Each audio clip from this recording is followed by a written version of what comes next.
साथ ही वो यहाँ तक भी कहता है कि जज को भी इसमें कठोर कार्रवाई होनी चाहिए, सज़ा मिलनी चाहिए। पत्नी का भी वो नाम लेता है, साथ ही वो अपने साले का नाम लेता है, अपनी सास का भी नाम लेता है। आगे इस जो उसने वीडियो में बोला है, जो उसने पत्र में लिखा है, इस पत्र के कितने मायने होंगे, कितने नहीं होंगे, जितने आज आवाज़ उठ रही है, क्या वाकई इस आवाज़ पर लोगों की जज या कोई कोर्ट पसीज सकता है?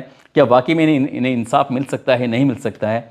ये तो भविष्य के गर्भ में छिपा है। लेकिन उस लड़के ने जो जाते जाते कहा, वो वाकई सबको भावुक कर गया। उसकी जो कुछ अपीलें थी, वो अपील वाकई, मैं तो ये कहूँगा कि मैं तो अतुल के साथ हूँ, क्योंकि अतुल ने जो कहा है कि उसका जो बेटा है वो उसके माता पिता को मिल जाना चाहिए। उसकी पत्नी शायद सक्षम नहीं है। इतनी बड़ी बात एक पढ़ा लिखा आदमी, एआई इंजीनियर जो इस तरह की बातें कर रहा है, जो मरने से पहले ये अपनी बातें बता रहा है, वो सच ही बोल रहा होगा, क्योंकि वो ईश्वर के पास जा रहा था। इसलिए ईश्वर के पास जो जाते हैं वो झूठ नहीं बोलते हैं। दोस्तों, बेंगलुरु में काम करने वाले एआई इंजीनियर ने मरने से पहले 24 पन्नों में सुसाइड करने के पीछे की जो वजह बताई है, उसके हर पन्ने में वो दर्द छिपा है जिसे अतुल दुनिया के सामने लाना चाहते हैं। उन्होंने सुसाइड नोट में सास की उस बात का भी जिक्र किया है जिसके बाद उन्होंने आत्महत्या करने का मन बना लिया। बता दें कि अतुल ने 2019 में निकिता सिंघानिया से शादी की थी, लेकिन 2 साल बाद ही पत्नी ने अतुल पर दहेज उत्पीड़न, अप्राकृतिक यौन शोषण सहित 9 गंभीर आरोप लगाया, जिसके बाद सॉफ्टवेयर इंजीनियर की जिंदगी कोर्ट कचहरी के चक्कर लगाने में उलझ गई। जौनपुर के कोर्ट में अतुल उनके खिलाफ लगाए गए आरोपों की लड़ाई लड़ रहे थे, लेकिन जिस अदालत में वो इंसाफ की गुहार लगा रहे थे, वहीं पर उनकी पत्नी और सास ने उनसे ऐसा कुछ कहा जिसके बाद उन्होंने मन बना लिया कि अब सुसाइड करना ही आखिरी रास्ता है। मरने से पहले अतुल ने करीब 80 मिनट का वीडियो बनाया दोस्तों, जिसमें उन्होंने अपनी पत्नी और ससुराल वालों को मौत का जिम्मेदार ठहराया। साथ ही उन्होंने जौनपुर की एक जज पर भ्रष्टाचार और उत्पीड़न का आरोप भी लगाया। उन्होंने वीडियो में कहा कि अगर मुझे इंसाफ नहीं मिलता है तो मेरी अस्थियों को उसी कोर्ट के बाहर किसी गटर में विसर्जित कर देना। दोस्तों, उस्मान सैफी की इस वीडियो से हम पूरे मामले को समझेंगे, उस जज पर क्या कार्रवाई हो सकती है और उसकी पत्नी पर, इस इंजीनियर की पत्नी पर क्या कार्रवाई हो सकती है, वो भी समझने की कोशिश करेंगे। वीडियो को आखिर तक पूरा जरूर देखें। आप लोगों की स्क्रीन पर उस्मान सैफी की वीडियो। आदाब, नमस्कार, सत श्री अकाल। मैं उस्मान सैफी। आज की जो सच्ची घटना मैं आपको सुनाने जा रहा हूँ, ये सच्ची घटना 9 दिसंबर 2024 की सुबह 6 बजे से शुरू हो जाती है। दरअसल बेंगलुरु पुलिस कंट्रोल रूम को एक फ़ोन पहुंचता है। उसमें बताया जाता है कि एक एआई इंजीनियर है जो कि इस दुनिया में नहीं रहा, उसने अपनी जान दे दी है। जैसे ये सूचना मिलती है, पुलिस तत्काल प्रभाव से मौके पर पहुंचती है। वहां जाकर देखती है कि मंजूनाथ लेआउट स्थित डेल्फिनियम रेजिडेंसी में उसका एक कमरा होता है। तो वहाँ पर जब पुलिस पहुँचती है तो सैकड़ों की संख्या में लोग पहले से ही मौजूद थे। तत्काल प्रभाव से उसके शव को कब्जे में लिया जाता है। कब्जे में लेने के बाद पोस्टमार्टम के लिए भेज दिया जाता है। अब पुलिस ये पता कर रही थी कि आखिरकार ये मरने वाला है कौन। दरअसल उसका नाम होता है अतुल सुभाष मोदी, जो कि बेंगलुरु में रहकर इंजीनियरिंग की नौकरी कर रहा था। उसी से वहीं से अपने घर परिवार को भेजता था। लेकिन पुलिस ने जांच पड़ताल करना शुरू किया कि आखिरकार उसने ऐसा कदम क्यों उठाया। तो पता चलता है कि 84 मिनट का एक वीडियो है, साथ ही 24 पन्नों का उसने पत्र लिखा है, जिनके माध्यम से पूरी कहानी उसने बयां की थी। अब छोटे छोटे हिस्से थे उसके, वो सोशल मीडिया पर बहुत तेजी के साथ वायरल हो जाते हैं। ऐसा कोई इंसान नहीं था जिसके पास तक ये बात पहुंच नहीं रही थी। भारत के हर एक हिस्से में, हर एक जगह पर, चाहे वो पॉलिटिशियन हो, चाहे वो राजनेता हो, चाहे वो जज हो या पुलिस हो या फिर आम आदमी हो या किसी भी संस्था से संबंध रखने वाले व्यक्ति हों, हर किसी के पास ये बात पहुंच रही थी। Instagram, x, YouTube, Facebook, TV, अखबार, सोशल मीडिया, हर जगह बस एक ही खबर चल रही थी। साथ चल रहा था #मेंटू, #जस्टिस फॉर अतुल सुभाष। बस ये था। दरअसल उसके बाद तो पूरे देश भर में हड़कंप समझ जाता है। लोग सोचने पर मजबूर हो जाते हैं। जिसने ये कहानी सुनी उसकी आंखों में आंसू जरूर थे। कहानी शुरू होती है, बिहार का एक समस्तीपुर जिला होता है, वहाँ का एक बैनी पूसा रोड होता है। वहाँ का रहने वाला अतुल सुभाष मोदी, साल 2019 में उसको मैट्रिमोनियल साइट पर एक लड़की दिखाई देती है। लड़की का नाम निकिता सिंघानिया होता है। निकिता सिंघानिया, जो कि रोहटा, जौनपुर, उत्तर प्रदेश के रहने वाले होती है, अच्छी खासी पढ़ी लिखी होती है। उस लड़की से बातचीत का सिलसिला जब शुरू होता है तो इन दोनों की अच्छी खासी दोस्ती हो जाती है। लेकिन लड़की बहुत सलीके से बात करती थी, कम बात करती थी। उसे ऐसा लगता था कि इतनी पढ़ी लिखी लड़की, इसकी ज़िंदगी में ये कितनी अच्छी बातें, कितनी प्यारी से बातें करती है। दोनों की बातचीत जब होती थी तभी बातचीत के माध्यम से पता चलता है कि जो लड़की के पिता हैं, जिनका नाम मनोज कुमार सिंघानिया हैं, अक्सर बीमार रहते हैं और फिर घर वालों का भी एक तरह से प्रेशर आने लगा कि क्यों ना इन दोनों की शादी कर दी जाए।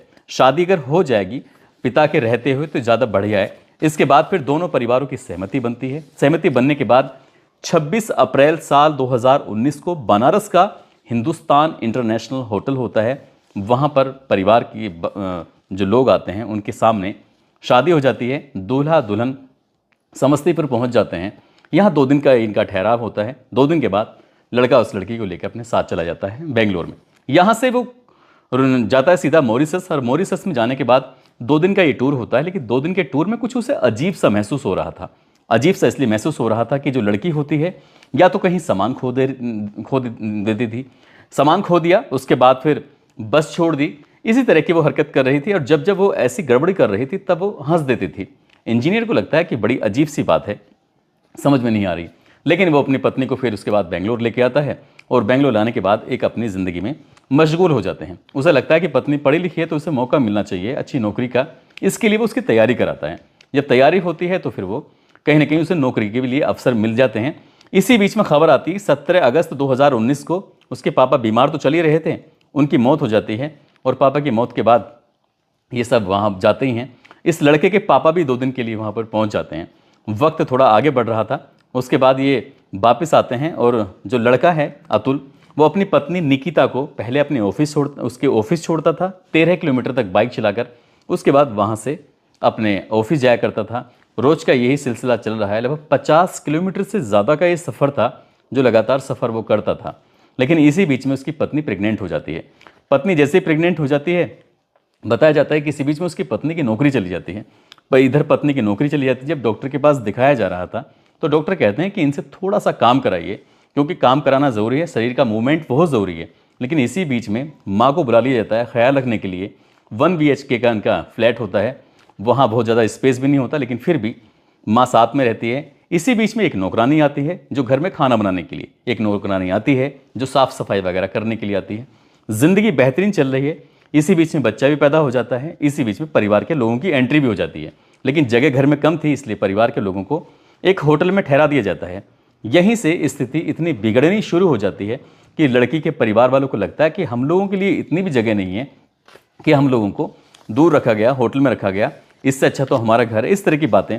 लेकिन इसी बीच में जब संबंध बहुत ज़्यादा अच्छे चल रहे थे तो संबंध अच्छे होने के दौरान बताया जाता है कि लगभग 20 लाख रुपए की रकम वो लड़की अपनी परिवार वालों को, यानी कि अपनी माँ को, अपने भाई को दिलवा चुकी थी। अब जैसे ये पैसे जा चुके थे तो इसी बीच में कभी ना कभी किसी न किसी बात को लेकर तकरार होना शुरू हो जाता है। जब नौकरी चली जाती है तो माँ और बेटी की बहुत सारी बातें होती थी, छोटी छोटी बातें। उधर वो बैठ के सीरियल देख रही है तो सीरियल देखने के बाद कहीं ना कहीं बेटी और माँ के जब आपस में कम्युनिकेशन चल रहा है तो पति से कम्युनिकेशन थोड़ा कम होने लगता है। किसी न किसी बात पर विवाद, किसी न किसी बात पर झगड़े, कभी सास को लेकर तो कभी खुद को लेकर। जब इस तरह के विवाद चल रहे थे तो हालत कुछ ऐसी पैदा हो जाती है। साल 2021 में वो वहाँ से चली जाती है। हालांकि उसको एक बेटा भी हो जाता है, जो प्रेग्नेंट तो हुई गई थी, जो बेटा हो जाता है, तो उसकी ज़िंदगी ठीक होनी चाहिए थी, लेकिन अपने बेटे पर ध्यान नहीं दे रही थी।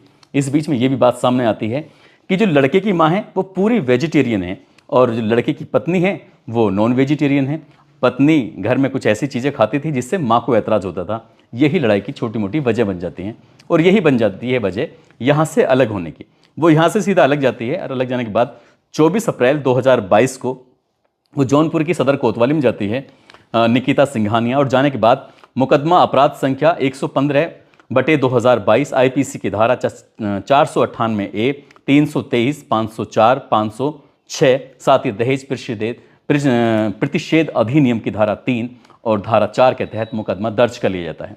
ये पहला मुकदमा था जो उस लड़के उसके अतुल के, साथ ही उसके पिता के, उसकी माँ के, उसके भाई के खिलाफ मुकदमा दर्ज होता है। और उसके बाद तो मुकदमों की ऐसी झड़ी लग जाती है कि चाहे वो हत्या का हो, हत्या मतलब कि मैंने ये बताया कि पीछे उसके पिता बीमार रहते थे और बीमार रहने के दौरान उनकी मौत हो जाती है। तो इस लड़की ने ये आरोप लगाया कि मेरे पिता की जो मौत होती है वो मेरे पति के उत्पीड़न की वजह से होती है, इसलिए उनकी जान चलेगी। यहाँ भी मुकदमा हो जाता है। साथ ही हत्या का प्रयास, यानी कि लड़की के साथ मारपीट भी होती है। पैसे के लिए उत्पीड़न, कि लगातार दहेज के लिए इतना दबाव बनाया जाता है, 10 लाख रुपए चाहिए, नहीं तो फिर मारपीट होती थी। साथ ही लड़की के साथ अप्राकृतिक यौन संबंध भी बनाने की कोशिश की जाती थी। ऐसी घरेलू हिंसा, दहेज, ये जब इस तरह की 9 एफआईआर दर्ज कर ली जाती हैं, तब वो लड़का बेंगलोर से जौनपुर का सफ़र करना शुरू कर देता है। 1827 किलोमीटर का ये सफ़र होता है। अब जब ये दोनों पति पत्नी के बीच में विवाद, फिर एफआईआर, उसके बाद एफआईआर पर एफआईआर, 9 एफआईआर जब हो जाती हैं, 1827 किलोमीटर का सफ़र तय करके वो जौनपुर पहुंचता था ताकि अदालत में जो केस की सुनवाई चल रही थी बात कर सके। लेकिन पता चला कि जज साहब छुट्टी पर हैं, पता चला कि लड़की नहीं आई है, पता चला कि किसी बात पर हड़ताल हो गई है। इस तरह से लगातार वो चक्कर पर चक्कर काटना शुरू कर देता है। 2022 में पहला मुकदमा होता है और 2024 तक कुल मिलाकर 9 एफआईआर दर्ज हो जाती हैं। अब हर दिन उसे किसी न किसी परेशानी से, किसी न किसी दिक्कत से जूझना पड़ रहा था। तो एक दिन कुछ ऐसा होता है कि पत्नी होती है, जज साहिबा होती हैं जो फैमिली कोर्ट की जज होती हैं, और इसी बीच में वो कहता है कि मैडम आप जानते नहीं कि एनसीआरबी की जो रिपोर्ट कहती है कि झूठे मुकदमे लिखवाने पर जो पति होते हैं बड़ी संख्या में वो अपनी जान दे देते हैं।